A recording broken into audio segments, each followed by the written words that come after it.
बेसमेन्टमा बसेकी एउटी केटीलाई देख्छौँ जसको नाम अमान्डा हो। ऊ कसैसँग फोनमा कुरा गरिरहेकी हुन्छ। फोनको अर्कोपट्टि एकजना मानिस थियो। उसको नाम कन्फर्म गरेपछि अमान्डा भन्छ कि ऊ क्रेडिट कार्ड सेफ्टी डिपार्टमेन्टबाट बोलिरहेकी छ। अमान्डा भन्छ तपाईको कार्डबाट केही महँगा ट्रान्ज्याक्सन भएका छन्, के ती ट्रान्ज्याक्सन तपाईले गर्नुभएको हो? त्यसपछि त्यो मानिस भन्छ मैले त कार्ड कतै प्रयोग गरेको छैन, मेरो कार्ड त मेरै वालेटमै छ। तब अमान्डा भन्छ केही डिटेल चेक गर्नका लागि के तपाई आफ्नो कार्ड नम्बर कन्फर्म गर्न सक्नुहुन्छ?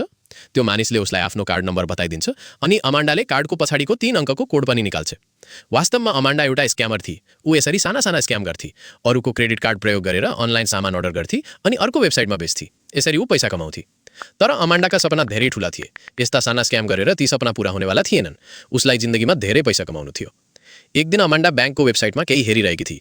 त्यही बेला उसलाई एउटा मेसेज आउँछ, फाइनान्शियल फ्रिडमका लागि ट्रेडिङ अकाउन्ट खोल्नुहोस्। अमान्डालाई ट्रेडिङ र इन्भेस्टिङ बारे धेरै जानकारी थिएन।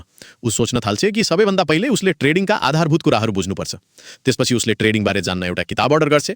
किताबमा लेखिएको थियो कि स्टक मार्केट मूलतः बुल र बियरको लडाई हो। अर्थात् स्टक मार्केटको भाषामा भन्ने हो भने स्टक किन्नेहरूलाई बुल अर्थात् बायर भनिन्छ र स्टक बेच्नेहरूलाई बियर अर्थात् सेलर भनिन्छ।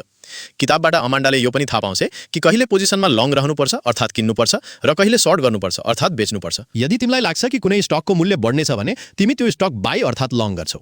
यसरी तिमी बुल र्यालीलाई फलो गर्छौ।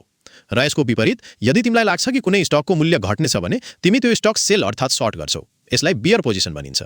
मार्केट माथि गइरहेको छ वा तल झरिरहेको छ भनेर हेर्न प्रयोग गरिने चार्टलाई क्यान्डलस्टिक चार्ट भनिन्छ। साधारण भाषामा भन्नुपर्दा बाई भनेको हरियो क्यान्डल र सेल भनेको रातो क्यान्डल। मार्केटमा सधैँ आफ्नो रिस्क म्यानेज गर्नुपर्छ, तब मात्र तिमी लामो समयसम्म मार्केटमा टिक्न सक्छौ।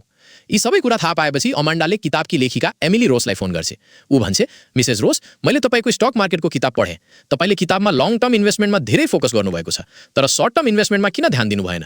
तब एमिली रोस भन्छन् तिमी डे ट्रेडिङको कुरा गर्दैछौ? अमान्डा भन्छ हो बिल्कुल, म डे ट्रेडिङकै कुरा गर्दैछु। एमिली रोस भन्छन् डे ट्रेडिङ छिटो धनी बन्ने स्किम जस्तै हो, वा भनौँ डे ट्रेडिङ एक प्रकारको जुवा हो। अमान्डा भन्छ तर मैले अनलाइन धेरै मानिसहरूबारे पढेकी छु जो डे ट्रेडिङ गरेर सफल भएका छन्।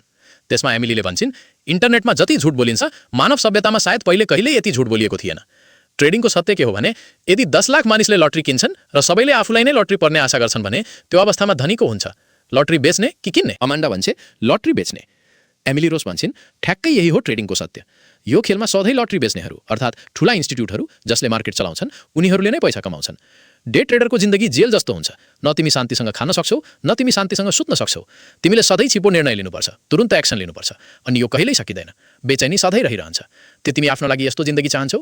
यी सबै कुरा सुनेपछि अमान्डाले एमिली रोसको किताबको अन्तिम पाना भित्तामा टाँस्छ जहाँ लेखिएको थियो तिमी भाग्यलाई हराउन सक्दैनौ।